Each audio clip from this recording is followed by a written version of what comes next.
Pemilihan Kepala Daerah 2024 menjadi kali ketiga Hendrik Lewerisa tidak menggunakan hak suaranya sebagai warga negara Indonesia.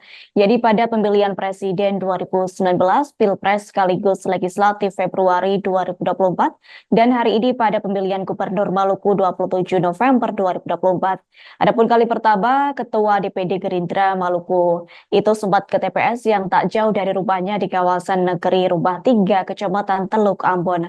Untuk informasi selengkapnya akan disampaikan langsung oleh rekan wartawan Tribun Ambon. Jenderal Lowis, silakan untuk laporan lengkapnya.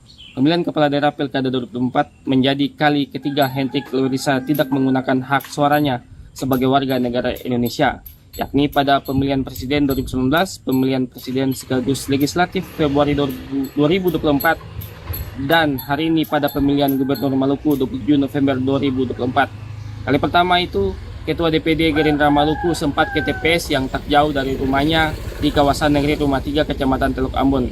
Namun Lewerisa hanya duduk sebentar kemudian bersama istrinya balik ke rumah.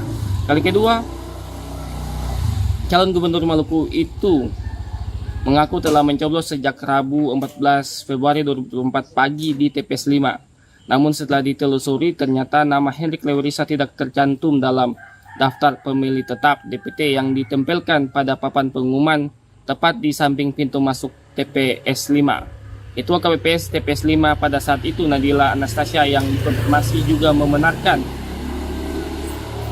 Lewerisa memang tidak masuk di DPT TPS 5.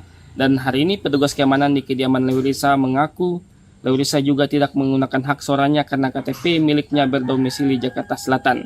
Sebagai informasi, Hendrik Lewerisa menggandeng mantan Bupati Seram Bagian Timur sebagai wakil gubernur. Kontestan lainnya yakni paslon nomor urut 1 Jeffrey Rahanwarin, Abdul Mukti Kilobas, dan paslon nomor urut 2 Murad Ismail dan Michael Waitumina. Demikian dapat saya laporkan, kembali ke studio. Download Tribun X sekarang, menghadirkan lokal menjadi Indonesia.